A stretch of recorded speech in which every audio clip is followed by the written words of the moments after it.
Mercurio y Venus. Dos mundos hostiles con destinos muy diferentes. Uno está vivo, repleto de peligrosas fuerzas de la naturaleza. El otro es un cadáver planetario, labrado por millones de impactos a gran velocidad. Ambos nos demuestran la peor cara de los planetas en los que algo salió mal. Mercurio y Venus, los planetas interiores.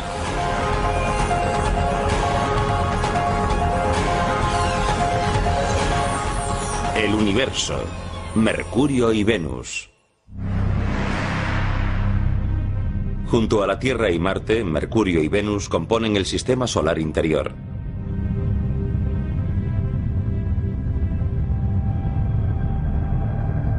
Júpiter, Saturno, Urano y Neptuno, los planetas gaseosos más alejados del Sol, son los planetas exteriores del sistema solar. A lo largo de 4.000 millones de años, los planetas interiores han recogido tantos restos interestelares que se han convertido en cuerpos sólidos. ¿Por qué estudiamos los planetas? ¿Por qué nos preocupamos de la astronomía? Algún día tendremos que dejar el planeta Tierra si queremos sobrevivir como especie a muy largo plazo. Y necesitamos saber qué hay ahí fuera y cuál es la naturaleza del universo. Estudiamos mundos en los que todo es exótico. Pero los procesos físicos y químicos básicos son los mismos que rigen aquí en la Tierra. Nos separan millones de kilómetros de nuestros vecinos rocosos. Pero una visita a Venus y Mercurio nos muestra un ADN común. Venus y Mercurio.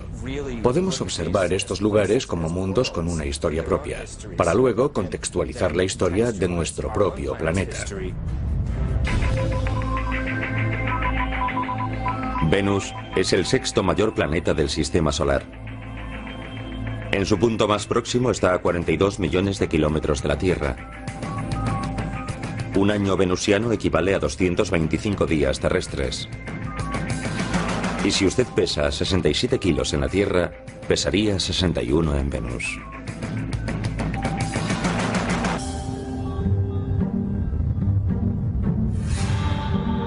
Venus.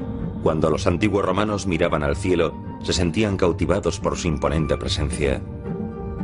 Bautizaron el planeta con el nombre de su diosa del amor y la belleza. Su presencia en el cielo resulta tan hermosa que la relación parece obvia. Venus se ha considerado durante mucho tiempo como la hermana de nuestro planeta por su composición, gravedad, densidad y tamaños similares. Venus y la Tierra son casi gemelos en muchos aspectos. Tienen casi el mismo tamaño. Venus es ligeramente más pequeño que la Tierra. Si la Tierra fuese un balón de baloncesto, Venus sería uno de fútbol un poco menor. Y Venus es el planeta más cercano a la Tierra, por lo que durante mucho tiempo se consideraron literalmente planetas gemelos. Durante siglos, los científicos pensaron que su gemelo, al igual que la Tierra, era un planeta cubierto de océanos profundos, fértiles bosques pluviales y con un clima que permitiría albergar vida inteligente. Antes de la era espacial se pensaba que Venus sería muy parecido a la Tierra, pero cuando llegamos allí y comenzamos a explorarlo, descubrimos que las condiciones eran muy diferentes. Resultó que Venus no era tanto una hermana exótica de la Tierra como una gemela malvada. Son dos planetas muy similares en cuanto a las propiedades de su masa que evolucionaron hasta estados muy diferentes, y eso representa un problema interesante en la comprensión de la evolución planetaria.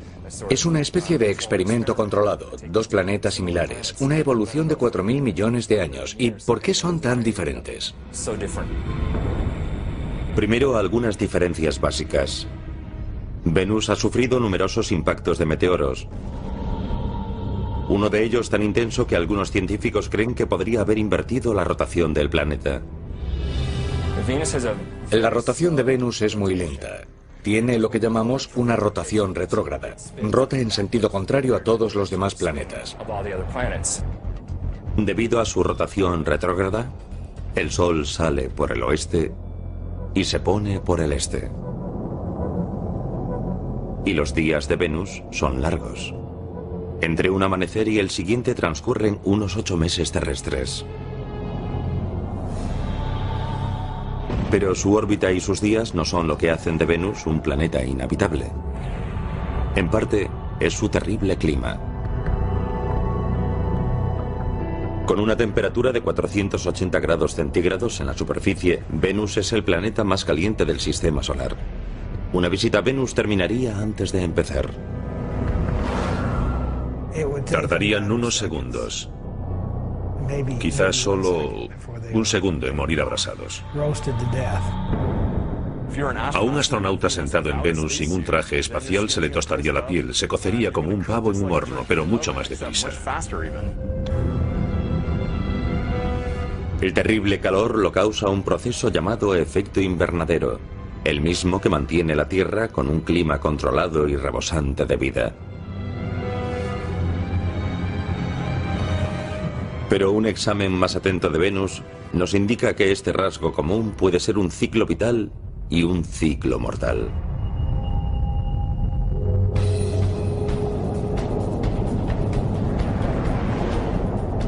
En la actualidad, la temperatura de nuestro planeta está aumentando y los científicos han encontrado en Venus una posible causa. El calentamiento global es el resultado de los gases de efecto invernadero que aumentan más y más, y por eso cada vez hace más y más calor. Y cuando observamos Venus nos dijimos, vaya, ahí ya está sucediendo.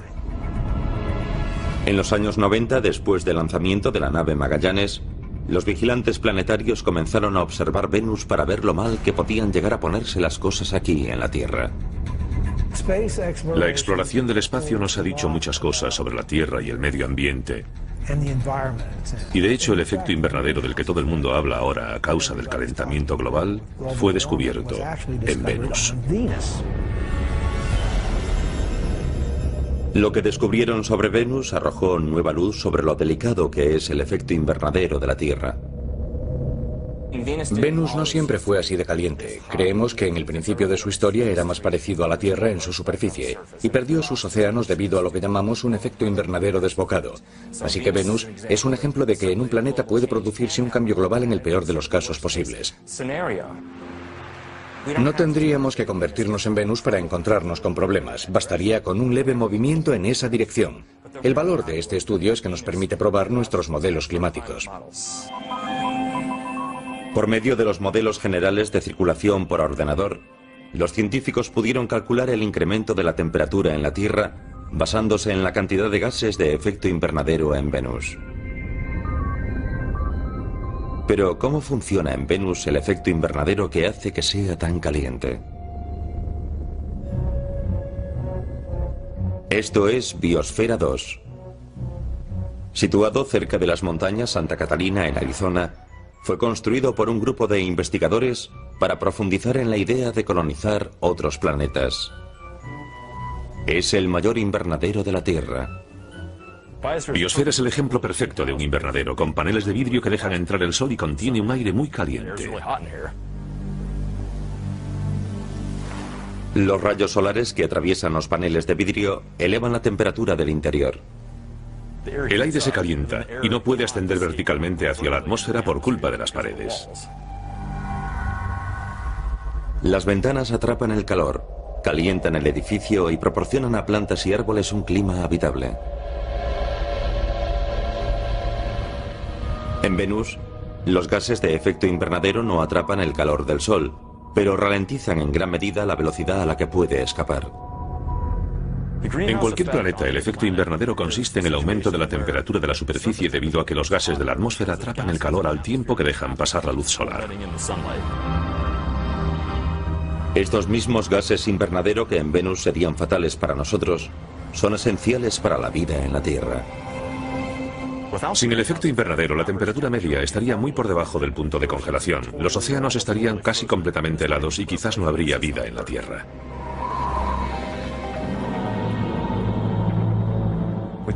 Decimos que es muy caliente, pero ¿por qué es tan caliente? Por la composición de su atmósfera. La de Venus se compone casi totalmente de dióxido de carbono.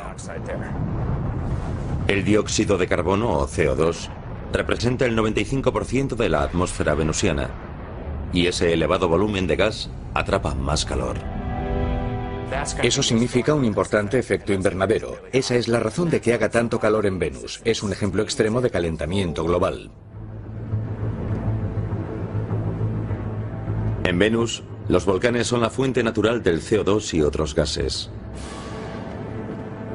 Es un proceso que el químico atmosférico Jeff Sutton estudia en la Tierra en el volcán Kilauea, en Hawái. Ciertos compuestos atómicos arden a gran profundidad durante los periodos de actividad del volcán, formando CO2. El gas se origina por la presión creada por el calor del magma, la roca fundida. Asciende hacia la superficie y alcanza el depósito de magma. La presión sobre el magma desciende, lo que permite que los gases atrapados debajo a una gran presión puedan ascender en forma de burbujas. La superficie de Venus probablemente tenga grietas en la lava similares a estas fisuras por las que los gases escapan al aire. Entre 8.000 y 30.000 toneladas métricas de dióxido de carbono escapan de la cámara magmática cada día. Eso equivale de 3,5 millones a 5 millones de toneladas al año.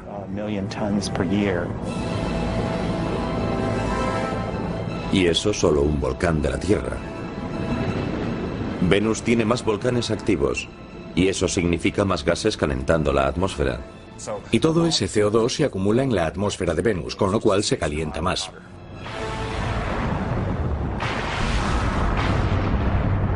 La temperatura de 480 grados no es el único rasgo que hace que el gemelo de la Tierra parezca una amenaza.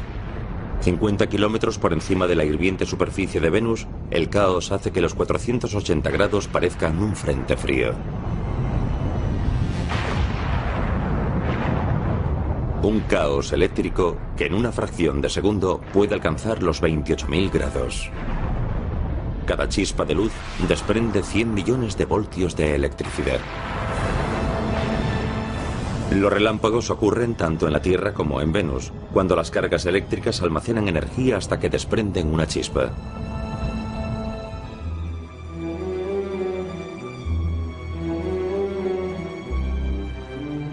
Miers Oppenheim enseña física planetaria en la Universidad de Boston. Y los investigadores, como él mismo, entran en acción en el Museo de Ciencias de Boston. En estas demostraciones sobre los rayos, unas cúpulas de 10 metros de altura están listas para simular la generación de rayos en Venus. Y entonces comienza el espectáculo.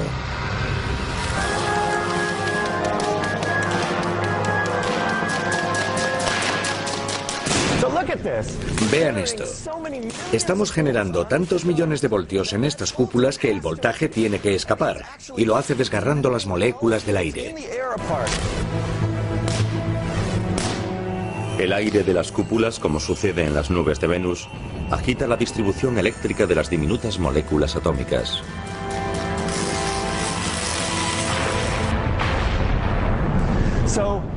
Las moléculas divididas producen luz al reagruparse. En eso consiste un relámpago. Las partículas cósmicas que desencadenan el relámpago proceden de estrellas lejanas que explotan. Cuando chocan con la atmósfera, provocan una chispa. Esas partículas llegan de muy lejos y golpean la atmósfera, provocando una lluvia de partículas cargadas. En Venus se producen relámpagos que probablemente contengan una enorme cantidad de energía y pueden recorrer muchos kilómetros. De media alcanzan la Tierra más de 3.000 millones de relámpagos al año. Número de veces que los relámpagos alcanzan la superficie de Venus, 0. La presión atmosférica en Venus es 90 veces mayor que en la Tierra, ya que el peso de la atmósfera creada por los gases es mayor. Esto impide que los relámpagos alcancen la superficie de Venus. En vez de eso, permanecen en las nubes. El aire es tan espeso que ofrece demasiada resistencia a los relámpagos como para que lo atraviesen. Les resulta mucho más sencillo descargar de nube en nube. Y dejando aparte su aspecto, las nubes de Venus no tienen nada en común con las de la Tierra. De hecho, su principal componente es lo bastante tóxico para abrasar la carne humana.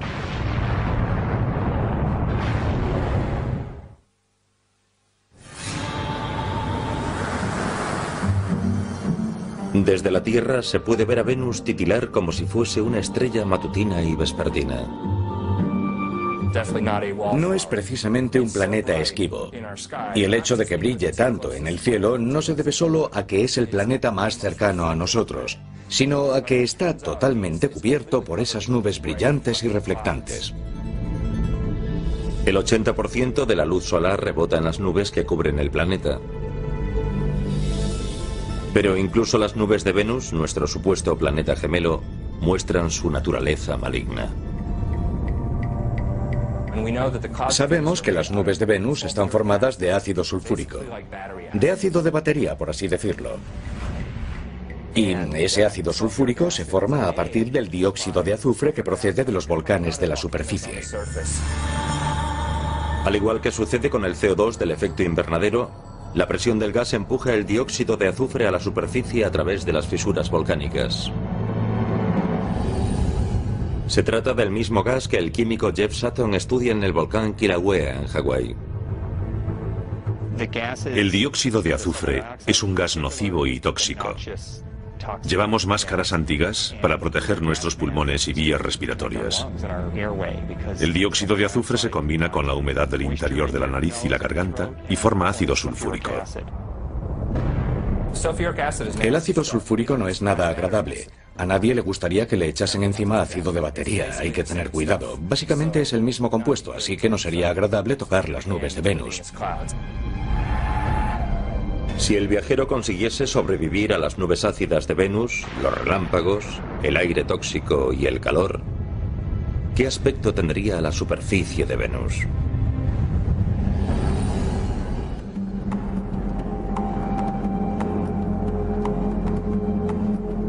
El vulcanólogo Jeff Burns, de la Inspección Geológica de los Estados Unidos, viaja por el mundo estudiando qué impulsa la actividad volcánica en los planetas interiores. Cuando Burns se imagina la superficie de Venus, piensa en la tierra baldía, oscura y sobrecogedora de los campos de lava de Kilauea, en la gran isla de Hawái.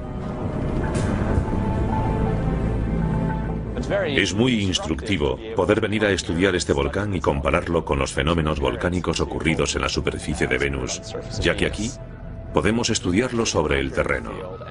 Incluso podemos tomar muestras y examinarlas minuciosamente.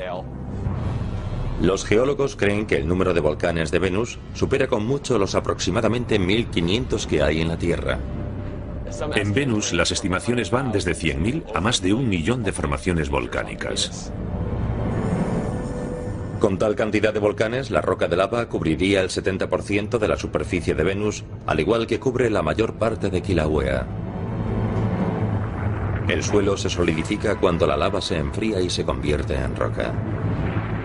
Las rocas de la Tierra nos permiten estudiar, por analogía, las de otros planetas. Las rocas basálticas son las más parecidas a las llanuras de Venus. El basalto es un tipo de roca volcánica más común en Venus y en todo el sistema solar interior.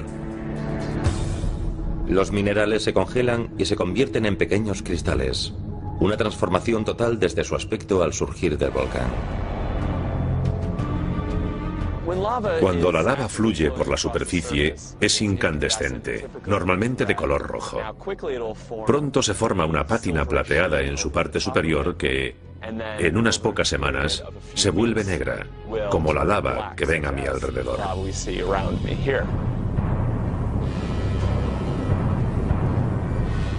Con 8 kilómetros de altura, el Mad Mons es el volcán más grande de Venus.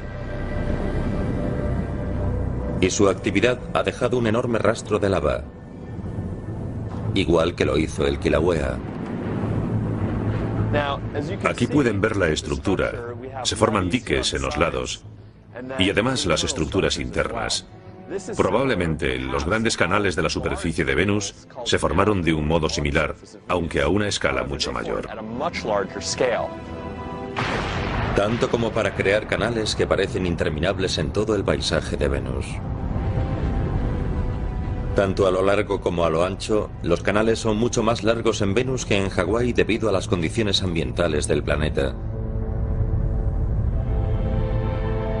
La densa atmósfera y las altas temperaturas hacen que el magma tarde más en convertirse en roca sólida. La escasez de viento y la falta de lluvia hacen que el magma no se enfríe, por lo que la lava de una erupción puede recorrer la superficie durante meses antes de endurecerse.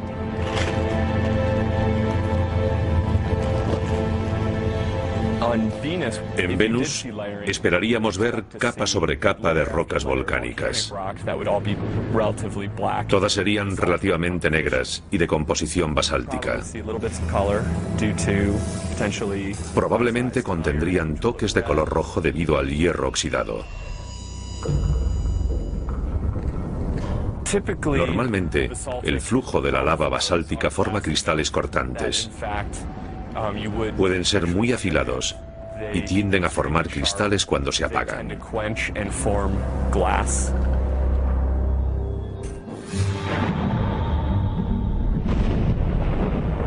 Y todavía falta el cielo. La densa capa de nubes venusianas dispersa la mayor parte de la luz directa del Sol. Durante el día, la superficie de Venus sería mucho más oscura que la de la Tierra.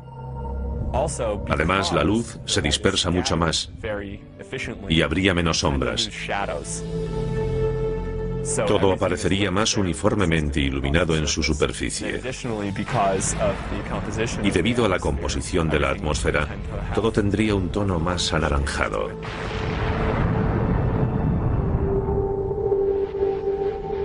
Además de los cañones, las montañas escarpadas recortan el cielo de Venus.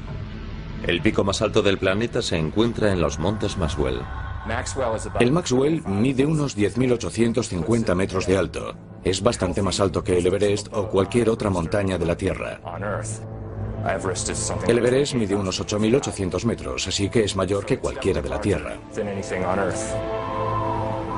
Nuestro planeta hermano parece superar una de nuestras maravillas naturales. Pero ¿cómo es la superficie de Venus si comparamos otro accidente geográfico como los cañones?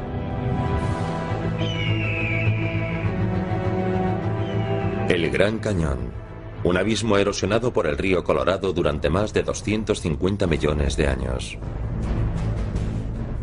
Cuando la meseta de Colorado se elevó hace millones de años, proporcionó al agua más energía para abrirse paso a través del cañón y erosionar las rocas. Los enormes cañones de Venus también fueron formados por la erosión, pero no la de un río. Los sistemas volcánicos pueden erosionar cañones si su flujo es muy fluido. Los materiales muy viscosos no erosionan tanto como el agua.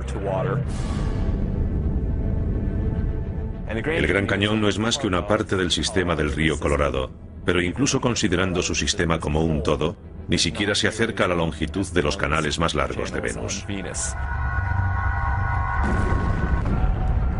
Si los antiguos romanos hubiesen sabido de los volcanes, las nubes ácidas, los relámpagos, el aire tóxico y el calor hirviente, quizás no hubiesen bautizado a nuestro malvado planeta gemelo con el nombre de su diosa de la belleza y el amor.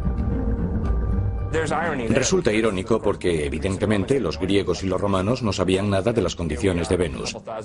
Y ahora que lo estamos explorando un par de miles de años más tarde, descubrimos que no es realmente de nuestro agrado.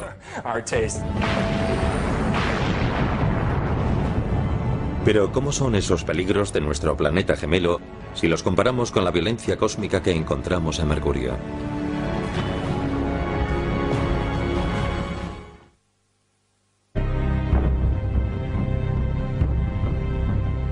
A 77 millones de kilómetros de la Tierra, las colinas cubiertas de polvo y las desiertas llanuras de Mercurio se extienden hasta donde alcanza la vista.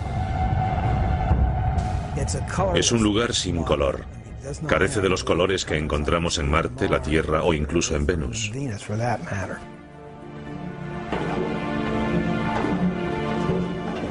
El doctor Robert Strom, del Laboratorio Lunar y Planetario de la Universidad de Arizona, es una autoridad en geología planetaria desde hace más de 35 años.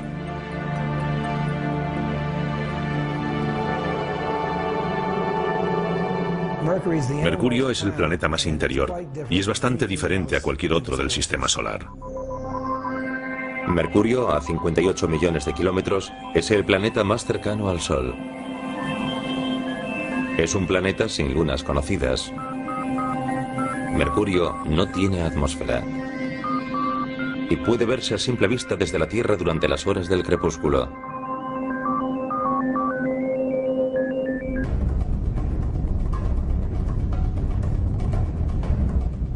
Con un diámetro un 60% más pequeño que el de la Tierra, Mercurio es el planeta más pequeño del sistema solar. Demasiado pequeño para generar el poderoso campo gravitatorio necesario para retener una atmósfera. La gravedad depende de la masa del objeto, de su masa. Cuanto mayor es la masa, mayor es la gravedad, y en el caso de Mercurio es poca. Debido a la escasa gravedad del planeta, si el peso de ese objeto fuese de 67 kilos en la Tierra, solo pesaría 25 en Mercurio.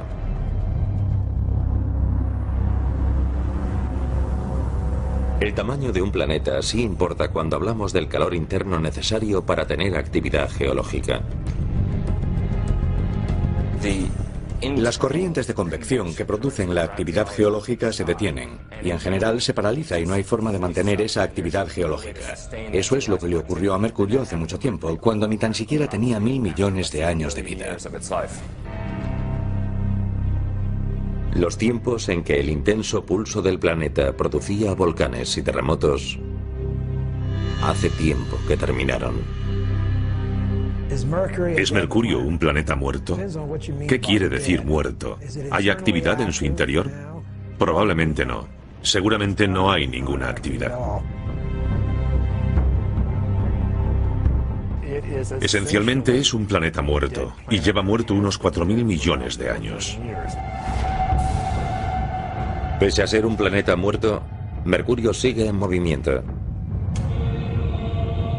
Bautizado por los antiguos romanos con el nombre del veloz dios mensajero, Mercurio orbita alrededor del Sol en 88 días terrestres. Es el más rápido de los planetas.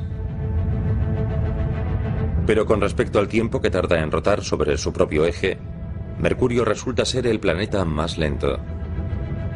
Tarda unos 180 días terrestres, medio año aproximadamente. La fuerza gravitatoria del Sol crea una fricción de marea que ralentiza la rotación de Mercurio sobre su propio eje. Eso significa que en Mercurio un año es más breve que un día. La lentitud de su rotación provoca en Mercurio un clima bastante peculiar. Durante 6 meses, la cara expuesta al Sol alcanza los 420 grados. En la otra cara, la temperatura cae hasta los 149 grados bajo cero. Tiene mucho tiempo para calentar la cara expuesta al Sol y mucho tiempo para enfriar la otra. Por eso presenta temperaturas tan extremas. A pesar de su proximidad al Sol, podríamos decir que Mercurio es la oveja negra del sistema solar. Su cielo siempre parece una noche estrellada. Su cielo es negro. La razón de que el cielo de la Tierra sea azul se debe a nuestra atmósfera. El nitrógeno dispersa la luz, preferentemente hacia el azul, y por eso el cielo de la Tierra parece azul. Mercurio carece de atmósfera, así que su cielo es negro. Según la leyenda, Mercurio, el dios romano, inventó el deporte del boxeo. Y este planeta ha salido mal parado del cuadrilátero.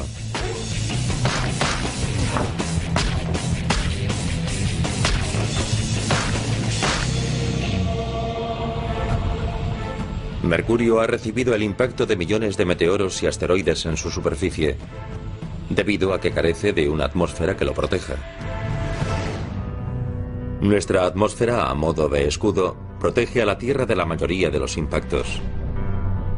Cuando un objeto pequeño impacta en ella, normalmente a una velocidad 10 veces superior a la de una bala, su choque con las moléculas de aire los convierte en gas. La Tierra está protegida de los pequeños impactos por esa maravilla que llamamos atmósfera. Los objetos pequeños y débiles son destruidos por completo por esas fuerzas, mucho antes de que alcancen la superficie de la Tierra.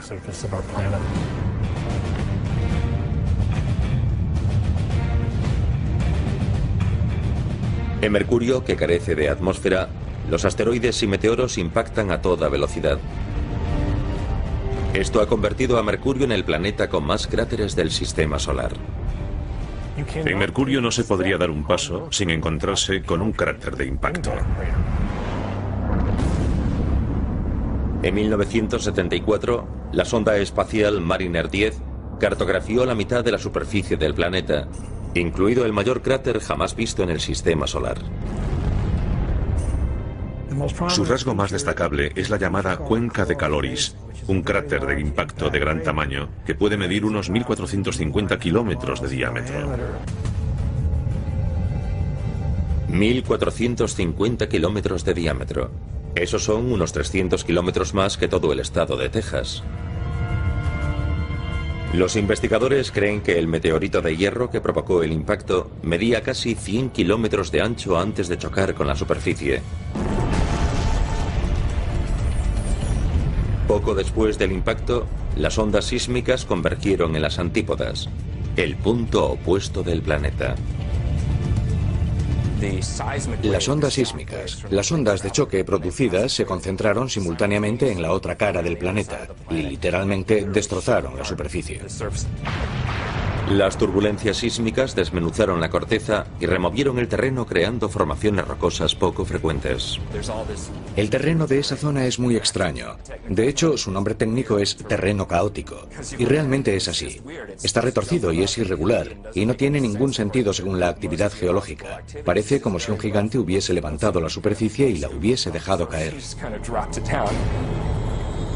Los cráteres anteriores se convirtieron de pronto en colinas, algunas de 9,5 kilómetros de ancho y más de 1,5 kilómetros de alto. De hecho, la elevación de la superficie pudo alcanzar 1 kilómetro o 2 de altura en cuestión de pocos segundos. Tuvo que ser algo terrible. Los científicos no tienen forma de saber con exactitud cuándo se produjo el impacto de Caloris. Pero hay algo que sí saben. Si un asteroide de ese tamaño impactase en la Tierra, las consecuencias serían catastróficas.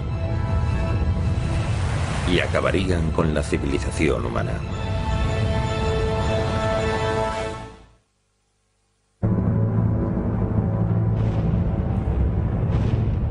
Innumerables impactos de meteoros y asteroides han sembrado Mercurio de cráteres y mellas. Mercurio tiene un aspecto desolador, el de un cadáver planetario. La superficie de la Tierra también puede sufrir este bombardeo. El del meteoro de Arizona es uno de los cráteres terrestres mejor conservados y más parecido a los de Mercurio. Esta cuenca en el desierto ha permitido a los geólogos comprender mejor lo que ocurre cuando un meteoro impacta en la superficie de Venus.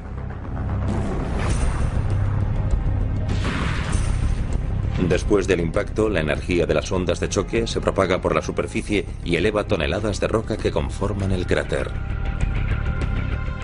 Ese flujo de roca conformó esta cavidad en forma de cuenca y cubrió de restos varios kilómetros a la redonda.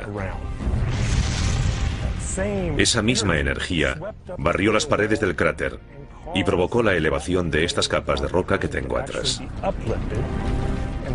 Bajo la influencia del choque, la roca no estaba tan quebradiza como suele estar, era más viscosa. Esta es una de las características de los cráteres de impacto, no solo aquí, en el cráter Meteoro, sino en todo el sistema solar.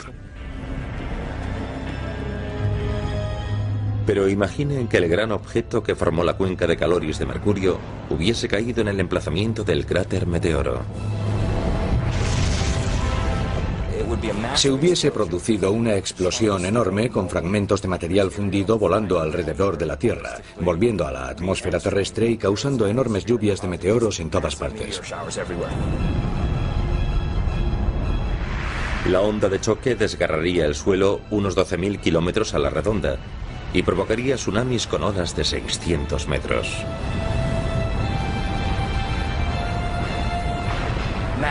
Por toda la Tierra se propagarían tsunamis enormes que inundarían la mayoría de las costas. Aplastaría a Las Vegas, en Nevada. Las ciudades de Salt Lake City, en Utah, San Francisco y Los Ángeles, en California, se desvanecerían en una fracción de segundo. Las ondas de choque se propagarían a través de la Tierra a miles de kilómetros del lugar de un impacto así. Esas ondas sísmicas convergerían en las antípodas del impacto, cerca de la costa de Madagascar, en África, al sur del Océano Índico.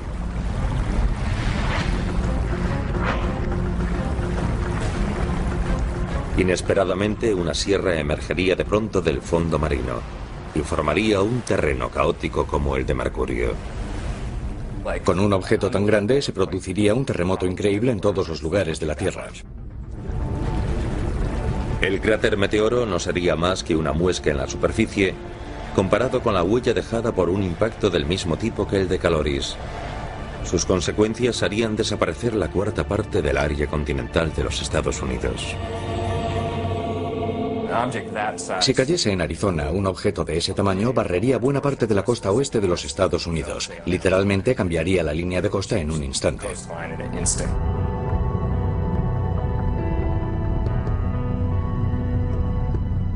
Esos cráteres han convertido a Mercurio en uno de los iconos del sistema solar, y algunas de esas huellas esconden misterios.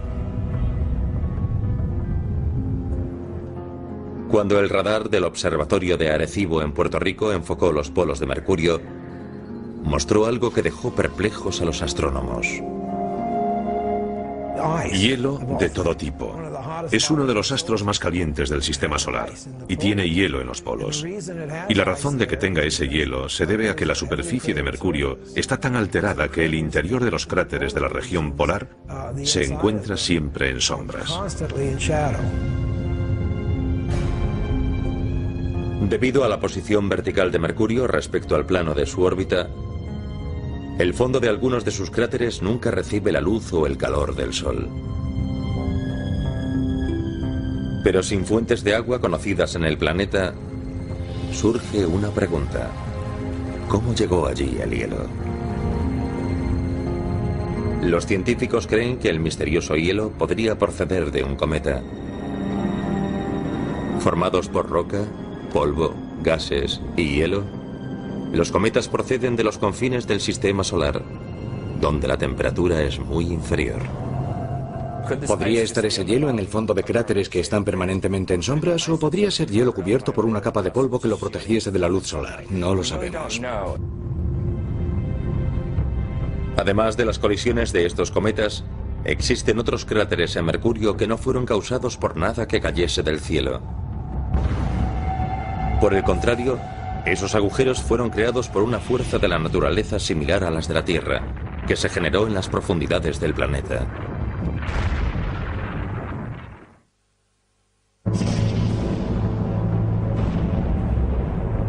Mercurio. Cuando los científicos pudieron observar su superficie con mayor precisión, descubrieron que algunos de sus cráteres podían haber sido causados por algo más que asteroides, cometas y meteoros. El proceso geológico más importante de los que afectaron a Mercurio fueron los cráteres causados por impactos. El segundo proceso geológico en importancia es el volcánico.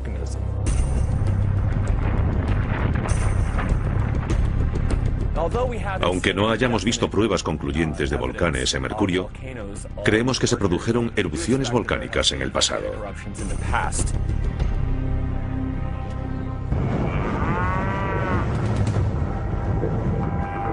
Este pastizal para el ganado, a 3 horas por carretera al norte de Phoenix, podría contener un eslabón de la historia volcánica de Mercurio. Las colinas con cráter son volcanes extintos llamados conos de cenizas, y los geólogos sospechan de la existencia de otros parecidos en Mercurio.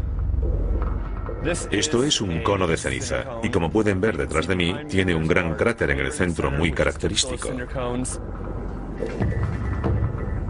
Estos volcanes son distintos de los conos de ceniza de Mercurio. Debido a la menor gravedad de Mercurio, creemos que sus conos de ceniza son mucho más anchos y llanos. Todos los volcanes entran en erupción cuando la presión que ejerce el magma, la roca fundida que contiene, es mayor que la fuerza de la roca que la contiene. La presión aumenta por dos razones: demasiado magma y demasiado gas. Y cuando la presión aumenta en un volcán, suele tener un lugar por el que salir. La lava sale a la superficie y entra en erupción con una explosión. Se produce una zona de apertura y lo que se conoce como una fuente de lava. Si la presión es lo bastante elevada, su fuerza puede disparar lava a más de 30 metros de altura en la Tierra. Pero en Mercurio, con una gravedad tan baja, la fuente podría elevar la lava a una altura de 30 pisos.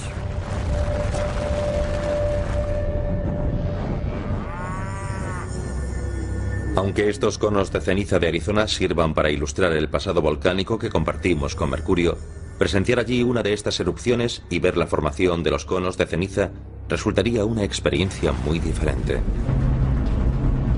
Primero, al carecer de atmósfera, el penacho de humo y restos no se esparciría por el entorno.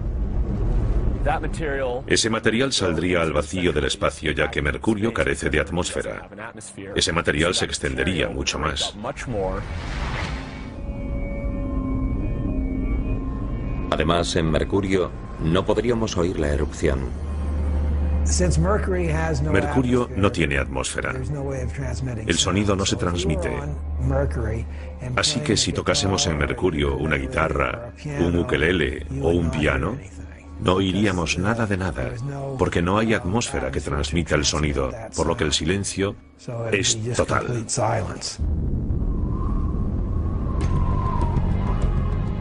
En 1974, la Mariner 10 examinó solo el 45% de la superficie de Mercurio en una misión con asistencia gravitacional. 30 años más tarde, la NASA lanzó la nave Messenger. Este satélite cartografiará todo el planeta y transmitirá los datos a los científicos ansiosos por responder a todas las preguntas. Quiero ver el otro lado. No sé lo que hay allí, y es algo que llevo esperando 35 años. ¿Será igual que la cara que conocemos?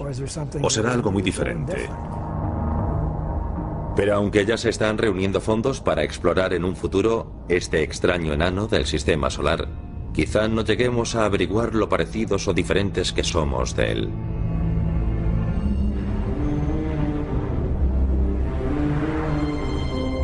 A pesar de las inhóspitas condiciones de Mercurio y Venus, una mirada atenta a nuestro alrededor nos muestra lo bueno, lo feo y lo malo de los planetas interiores. El universo es realmente enorme y nosotros estamos sentados en esta mota diminuta, pero no estamos aislados. Vemos lo que ocurre en esos otros planetas, esos cambios tremendos y traumáticos que ocurrieron en el pasado y en muy poco tiempo. Ahora podrían suceder en la Tierra. Enriquece nuestro conocimiento sobre quiénes somos y sobre lo peculiar y único de nuestro entorno y que criaturas como nosotros existan en el universo. Y esa evolución, esa exploración, ese girar la esquina, ese descubrimiento de nuevas ideas es lo que realmente somos y tiene un brillante futuro.